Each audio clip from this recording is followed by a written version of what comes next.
Does your license need saving? Do the wise thing. Call Wise Man Lawyers. Does your license need saving? Do the wise thing. Call Wise Man Lawyers. Don't face that court alone. Let the Wise Man team get you back on the road. Does your license need saving? Do the wise thing. Call the Wise Man team at Wise Man Lawyers. Alright, today I'm at Pine Rivers Magistrates Court. Client was charged with repeat high-range drink driving. On this occasion, the reading was .265, meaning like 5 times the legal limit. He had a previous high range in the last 5 years. There was a .227 in 2014, and there was a third high range in 2007, .072. Obviously, the one in 2007 wasn't within the last 5 years, but in any event, it's a pattern of high-range drink driving that was obviously of concern to the magistrate as well as the police, and obviously myself as my client's representative.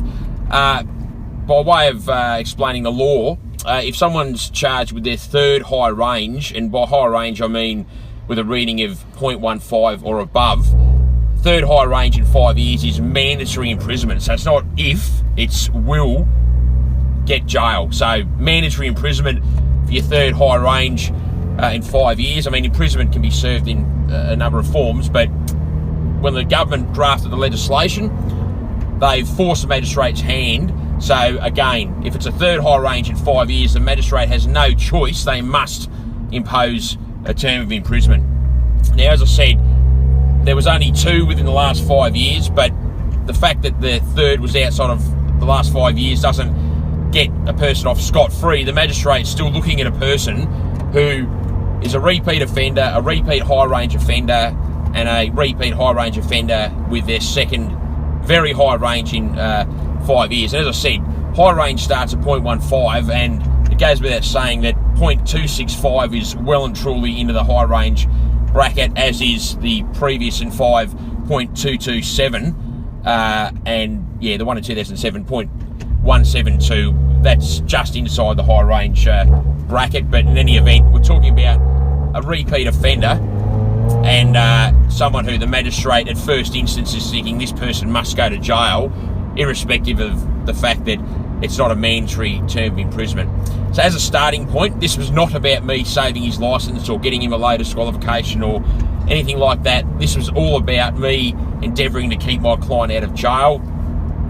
As a starting point, I drafted relevant case law of instances where persons have been charged with similar or worse offending, and they've got a similar or worse history. I summarised cases where persons received imprisonment but not to be served in a jail cell. So I'll just go back a step. When someone gets a term of imprisonment, there's different ways that it can be served. You can obviously go to jail and actually serve it in a jail cell, but one step behind that, if a magistrate is persuaded, they can give what's called immediate parole.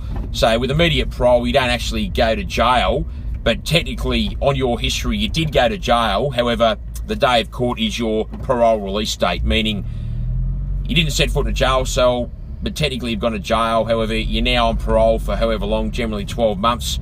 And during that 12-month parole period, you need to report to the parole board however often as they deem fit, and make sure you're on the straight and narrow. If they want you to do drug and alcohol testing, you do drug and alcohol testing. If they want you to see a psychologist or a psychiatrist, you do that.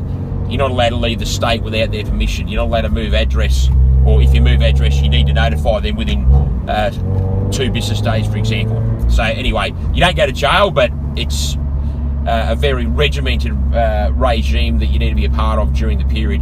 One step back from that is what's called an intensive correction order, which is effectively the same as probation. It's just got a few different aspects that are unique, but I don't need to go into that now. The next step behind that is what's called a term of wholly suspended imprisonment. So again, you don't actually go to jail, but a term of imprisonment will hang over your head during the suspension period. So hypothetically, if you get given 6-month imprisonment, and it's suspended for a year, if you do anything that's punishable by imprisonment within that year, the term of imprisonment will drop down and you'll serve it. But that said, I have had clients that have found themselves in that situation. I've managed to get the term of suspension extended rather than them actually going to jail. The step behind that's what's called probation. Probation in itself isn't a punishment, it's a supervisory order. The magistrate can't give probation without the person's consent. So again, if you don't consent, they can't give it. But if you back the magistrate into a corner, they're going to give a more serious penalty than the less. They're not, if you say no, I don't consent, they're not going to go, oh well, my mistake, and leave it be. They'll go, oh fine. If you're not going to consent, I've got no choice but to hand down some form of imprisonment. And then a step back from that, the magistrate does have the discretion, if they're persuaded to do so, to simply give a disqualification of fine only.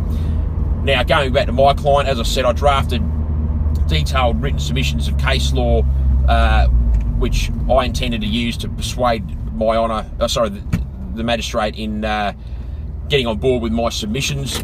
My client, of his own volition, I didn't tell him to do this, but his family got together and thought, look, our son's got a problem, he needs to go to rehab.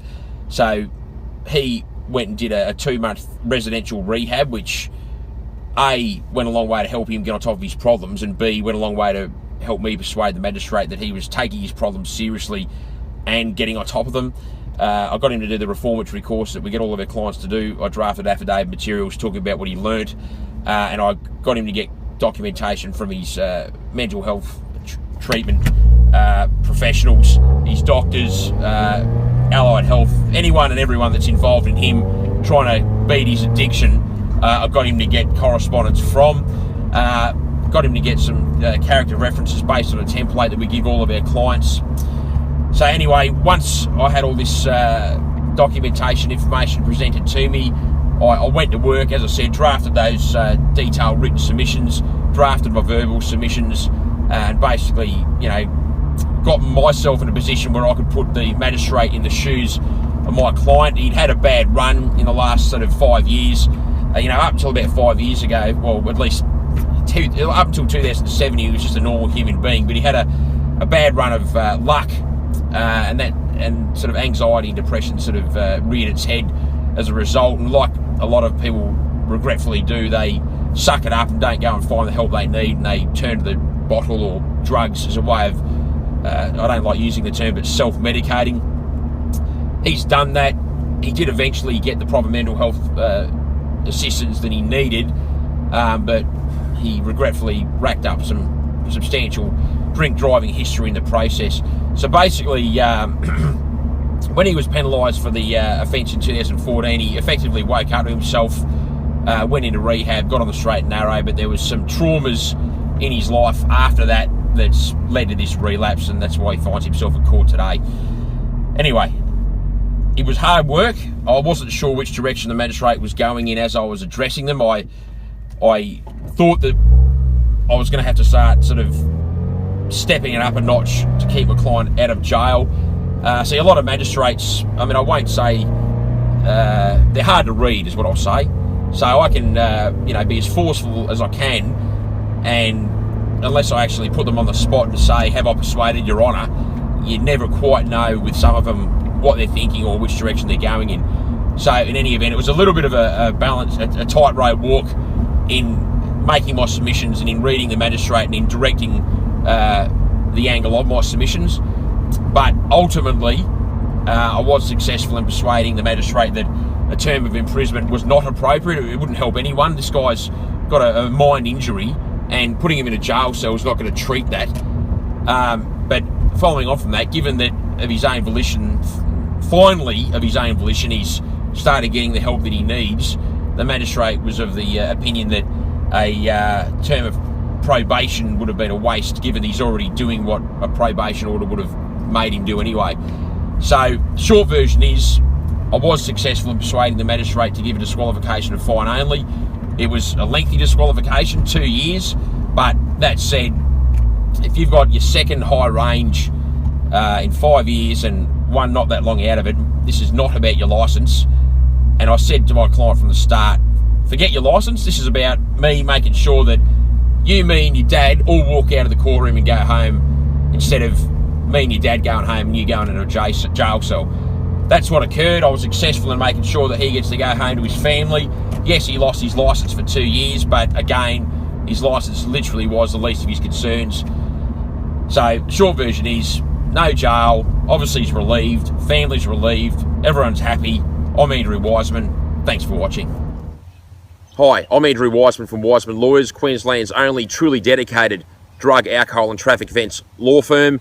If you face loss of licence, loss of vehicle imprisonment, or anything in between, at any court in Queensland, we can and will help you today. This is our specialty. This is all we do. Give us a call, 1300 947 352. I look forward to helping you resolve your issue today. Don't